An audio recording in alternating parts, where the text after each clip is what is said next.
Dr. Shishir Chandrasekhar, Head of Anesthesia and OT Management at Sakra World Hospital, Bangalore.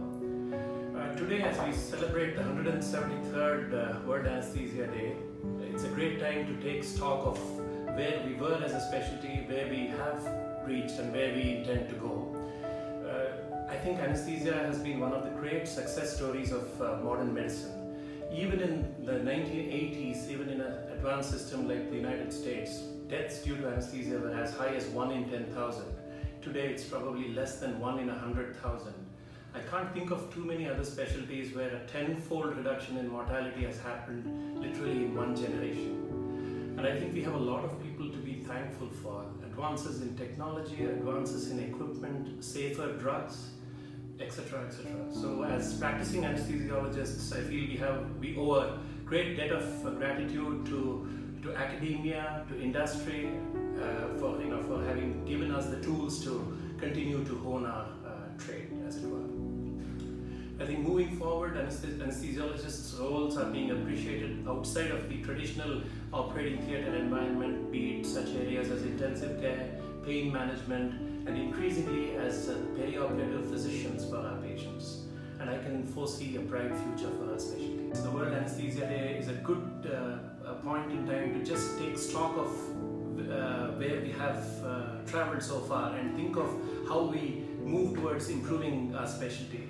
I think rather than looking at traditional, relatively crude indicators like anesthetic mortality and serious morbidity, both of which have now thankfully come right down thanks to the efforts of anesthesiologists and the developing technology and equipment that support us, we need to look at more refined measures of quality.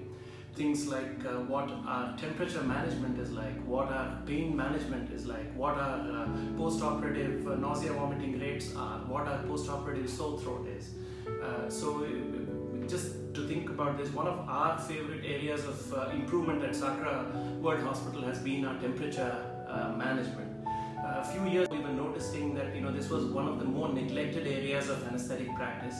But due to concerted efforts over the last 4 to 5 years, aided by thought and also the availability of equipment such as bear hugger, the hot dog, fluid warmers, etc., etc., we have been drastically able to reduce the incidence of post-operative hypothermia in our patients. This not only has the effect of giving us a happier patient at the end of the surgery, but also gives us tangible endpoints like a reduction in infection rates and greater patient satisfaction. I wish all my colleagues happy and enjoyable World Anesthesia Day, and let's reiterate our commitment to our specialty to make it safer and more effective.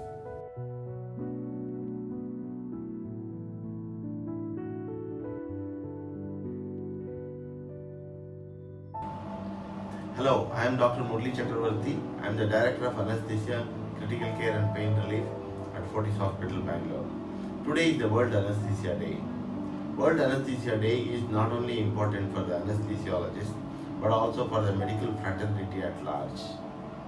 This day, many years ago, Sir William Thomas Green Morton anesthetized a patient at Boston and created a revolution. Before this day, surgery was all painful and the patient had to be held back because he would shout with pain. Many a times the patients died out of these complications due to pain rather than the operation. Over the years, anesthesiology has greatly progressed and has therefore allowed several new types of surgeries which were otherwise impossible.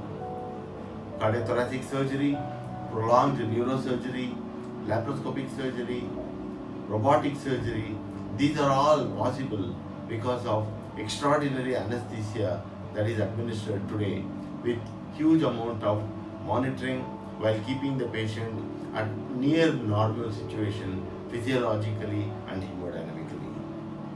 And the whole world, especially the surgical community, recognizes the importance of the anesthesiologist in his contributions towards making difficult surgeries easier and successful. Please join me in thanking all the anesthesiologists and making this day an indeed important one for the patient fraternity in common and surgeons at large.